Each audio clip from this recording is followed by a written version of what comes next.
vedare tinokuchingamidzai zvekare kune chimwe chirongwa pano paZim, Facebook, Secrets and Confessions. Tadzoka zvekare nemamwe mamessages. Regedzai tibva tapinda mumamessages edu atadzoka takakubatirai. Meseji yedu yekutanga yakamira sekudai so: hanzi makadi zvenyu mukoma, ndinokumbirawo kuti munge muchindiposterawo nyaya yangu makavikawo chitupa changu. Ini mukoma ndiri murume uye ndiri kurarama ndiri kuno kumhiri kwemakungwa uko kwandiri kurarama ndiine mhuri yangu zvekare nemasiblings angu. Takauya kuno, this was a very long time ago. So mukoma, nyaya yangu yandiri kuda kukuudzai ndakaiudzwawo nababa vangu mushure mekunge baba vandidana vakabva vati vainge vachida kuti ndinge ndichiuya kumba, vachiti ivo pane zvavainge vachida kuti tinge tichizotaurirana. So ndakatombotanga ndatombovadismissa baba ndikati handichazouya baba, because kunoku hapana pandikangosimuka ndichitoti ndava kutouya kumba, but baba vakazongoramba vongondinetsa. This was before baba vatanga kurwara. Zvino baba vakati vandinetsa kudaro ndo pandakabva ndazotorana nemhuri yangu, because ndainge ndiine mwana wangu uyo I think ainge atova kuma 4 years at that time. So ndakabva ndati mwana uyu sezvo asati amboona her grandparents, regedzai ndinge ndichingotorana nemhuri yangu tinge tichimbodzokera kumusha. So ndo pandakabva ndazouya paya, but ndakati ndichingonosvika baba vakabva vati ivo vainge vachida kutaura neni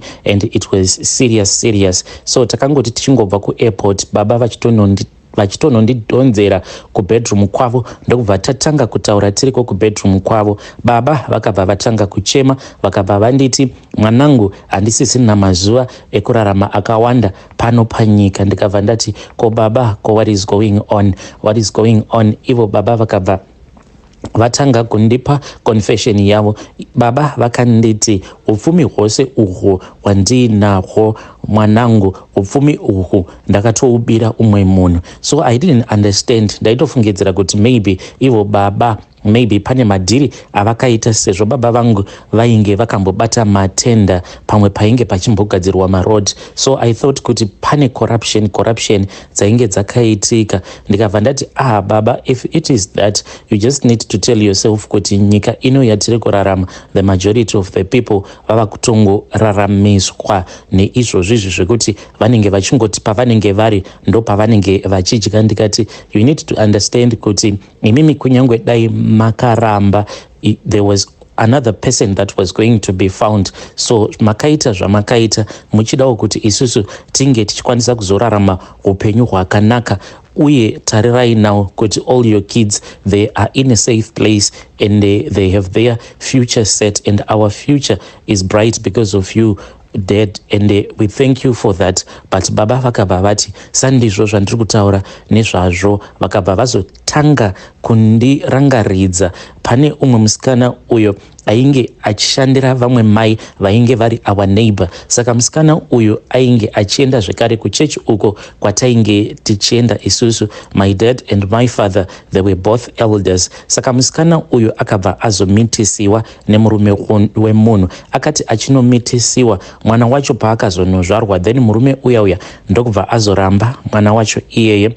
Then musikana uyu anenge akazotanga kurwara neBP. Saka baba vangu vaipota vachidanwa panext door vachimunamatira. Baba vakabva vazondiudza kuti ivo vainge vaine mishonga yavo iyo yavainge vakabatisiwa nagogo vavo. Hanzi mishonga yavo ivo baba vaiti kana vari panzvimbo pekuti panenge paine munhu anenge aine chipo chake, mishonga iya inotanga kutora chipo chemunhu iyeye, then chipo ichocho chinobva chazoita chavo. Zvino vakati pavainge vachinamatira musikana uyu ainge aine murume, zvino vakati vachinamatira musikana iyeye ndopavakabva vazotanga kunzwa vachivaviwa maoko, and izvi zvainge zvichirevera kuti musikana uyu wavainge vachinamatira iye ainge aine pfuma yainge isingaperi. Pfuma yake yainge iri muropa make, but just that vedzinza rekwake vainge vasingade kumubatsira kuti pfuma iyi inge ichizopinda mumaoko ake. Baba kubva zvavakangoona kuti izvi ndo zvainge zvavepo, baba vakabva vazotora musikana uya, ende zveshuwa musikana uyu kuzonosvika achizonofa ainge ava kugara pamba pedu. Baba vangu vainge vachimuitira zvose zvose musikana uyo vachimuendesa kuzvipatara zvakasiyana-siyana, asi baba vakabva vazokonfesa kuti ivo naamai vakazoenda kune imwe n'anga.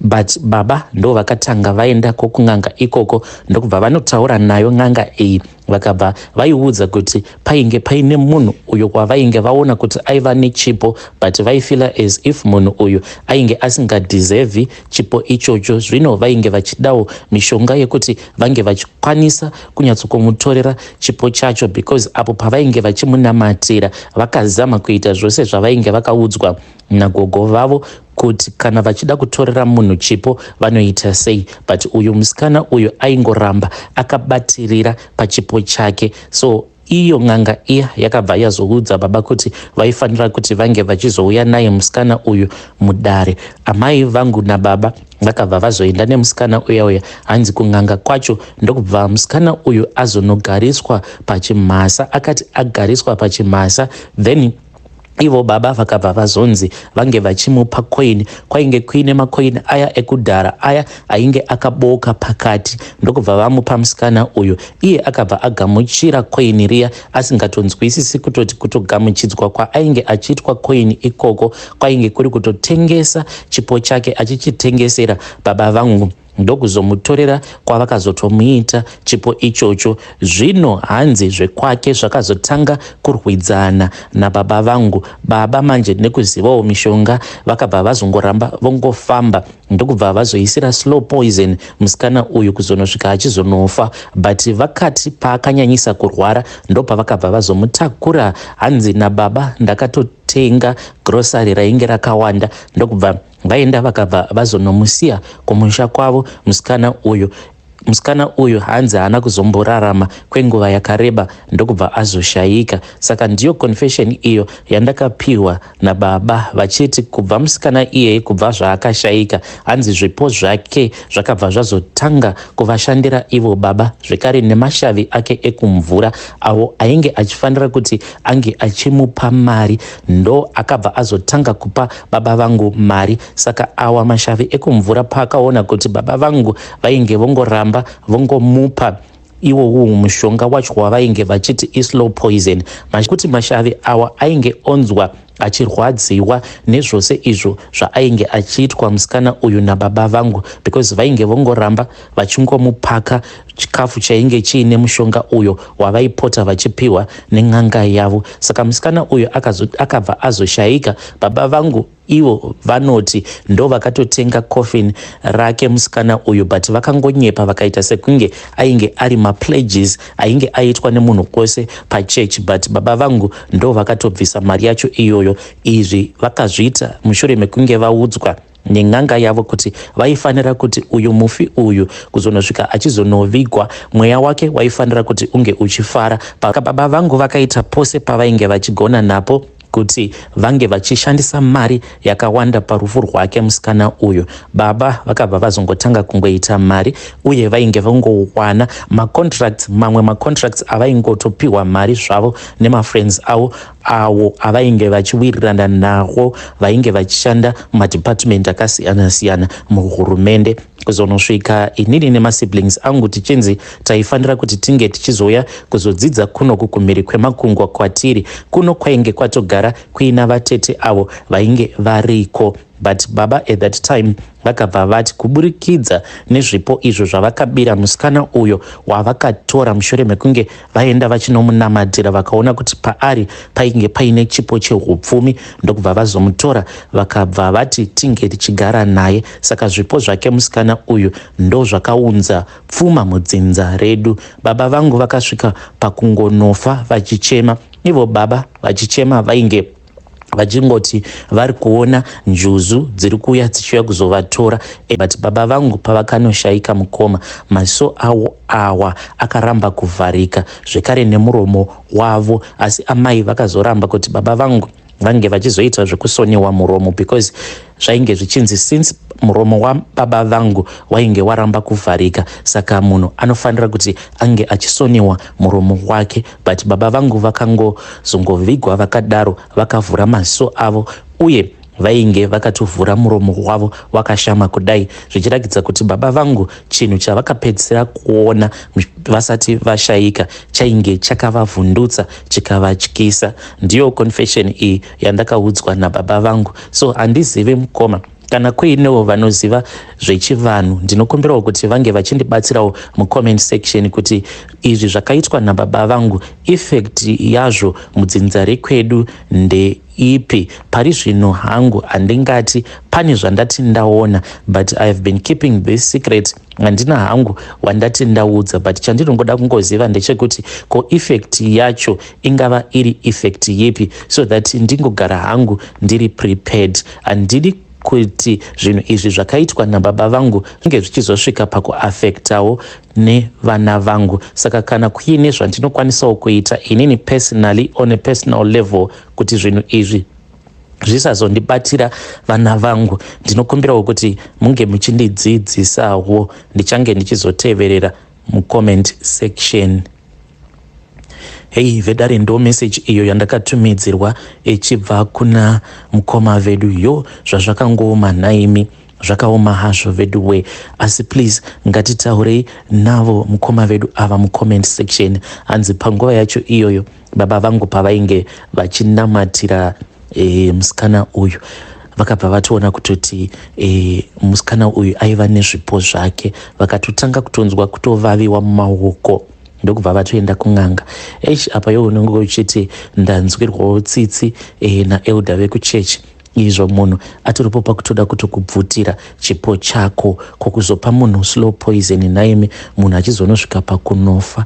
Yo hanzi musikana uyu akadzipwa nenjuzu, naizviriko here izvozvo? Saka mukoma vedu vari kutsvakawo maadvices zvekare nemhinduro kumubvunzo wavo wekuti zvinhu izvi zvakaitwa nababa vangu zvine maeffects here kudzinza rekwedu. Yo zvakangooma hazvo vedu we, regedzai tibva taenda panyedu inotevera. Nyedu inotevera yakamira sekudai so. Hanzi makadi zvenyu mukoma, ndinokumbirawo kuti munge muchindiposterawo nyaya yangu makaviga chitupa changu. Inini ndiri mudzimai, ndakaroorwa ndigere zvangu nemurume wangu muno mumujoni, tatova nevana vedu vatatu. But mukoma zvakaitika ndezvekudai so. Pane umwe murume uyo wandakangosangana nayewo muroad. Murume uyu akamisa motikari yake apo pandainge ndiri munzira zvangu ndichitobvawo kubasa, ndinoshandawo basa iro riri rehomemade. Saka akati amisa motikari yake ndokubva azongondikumbirawo madirections, ndikabva ndamupa madirections. Iye akabva ati ainge asiri kunyatsokunzwisisa madirections acho iwawo, akabva ati zvainge zvichigoneka here kuti ndinge ndichipinda mumotikari yake, then ndobva ndanomurakidza kwacho uko kwaainge achida kuenda. Akabva ati aikwanisa kuzondipa kamari pamusoro. So mukoma, ndo zvandakabva ndazoita ipapo. Ndakabva ndangopinda mumotikari yavo baba ava. Apa ndainge ndatoona kutoti ndeve kumusha, ndikabva ndati zvimwe kuda maybe vanokwanisa kutonditsvakirawo basa. Ndakabva ndapinda muya, ndokubva ndatanga kuvapa madirections kuzonosvika ndichisvika pane imwe chechi. Saka pachechi apo pacho pavainge vachitsvaka chechi yacho, zita racho ndakaona kuti yainge yakanzi The Baptist Church, dziya dzinofarirwa nevarungu. Ndo pandakabva ndazongovasiya ipapo, vakabva vazondipa mari. Saka ndakazotoita zvebolt ndichidzoka kumba, but mari yacho yavakandipa mukoma, vakabva vandipa 650 rand yekungoti wangondipa madirections. Mangwana acho makuseni ndakabva ndamuka ndichiona kuti mufoni mangu mainge muine message. Vakandiitira ma-e-wallets anokwana iwo kuita 6. Saka mari yacho yose iyi mukoma, imwe yacho handisati ndatopedza kuiburitsa. Ma-e-wallets awa ose iwo ane ma 2000. Saka zvinhu zvekuti nanhasi uno zvichiri kundityisa kuti mari idzi ndoenda ndonodzitora here kana kuti ndongodzisiya dzakadaro kusvika ma-e-wallet acho aexpire. Murume kuti ndinge ndichimuudza, ndinonzwa ndichitya kuti iye anokwanisa kuzonditi ko iwewe munhu uyu kuzonosvika uchizonopinda mumotikari yake mainge mataurirana kuti kudii, and why is it azokupa mari yakawanda kudai so. Saka handitombozivi kuti ndoita sei nadzo mari idzi handisati ndanoburitsa dzimwe dzacho. Mari yandakangoshandisa ndiyoyo 600 and something yandakapiwa zvekare neimwe e-wallet 1. Saka pane 5 ma-e-wallets awo ema-2000 andiri kufanira kuti ndinge ndichienda kunocollecta. Saka ndakabva ndavafonera baba ava, ivo vakangonditi it is the money that I just wanted to give you to say thank you, ndokubva vadropa foni yavo. Zvaizvezvi kana ndikada kuvafonera vanobva vatongonditi waita munyama, ndava kutoenda mumeeting, I will call you, and he never calls me back. So handizivi kuti ndoita sei, ndongoramba ndakangovamirira here baba ava, zvimwe kuda maybe vanondida. Why is it vakandipa mari yakawanda kudai? Please give me ideas. Ndoita sei nemari iyi yandakapiwa nemurume uyu wandakangosangana naye, just a total stranger, otondipa mari inotosvika almost 13,000 rands. Ndinoda kuziva kuti zvinoita here kuti ndinge ndichienda kunotora mari idzi kana kuti ndisiyane nadzo mari dzacho. Hei vedare, ndo message iyo yandakatumidzirwa ichibva kuna vanzvadzi vedu. Zvakangooma hazvo vedu we, hanzi ndine ma-e-wallets angu 5 ma-e-wallets angu 5 andakatumidzirwa nemurume wandakangopa madirections achiti iye ari kuda kuenda pachechi imwe inonzi The Baptist Church. Ndikabva ndapinda mumotikari make ndokubva andipa 600, then ndikabva ndazotumidzirwa mamwe ma-e-wallet the next morning. Yo, zvakangooma hazvo vedu we. Mari iyoyo inotyisa vahanzvadzi. Ndikupi kwamakambozvinzwa kuti munhu unopiwa mari yamuri kuti inosvika kuma 13,000 kungopa munhu madirection chete motonzi 13,000? Zviriko here izvozvo nhai vahanzvadzi? Ameno maybe munhuwo akangofunga kukupaiwo chipo, a gift, a blessing. Asi ngatitaurei navo vahanzvadzi vedu ava mucomment section yo. Kana wanga uri iwe mudiwa muteereri, what were you going to do? Why unoenda here unoburitsa mari idzi obva wadira zvisalt then obva watoisa mari yako paside? Zvinoshanda here zviya zvekunzi kana ukapiwa mari nemunhu wausingatrust obva wamwaya zvisalt? Yo, zvakangooma hazvo vedu we.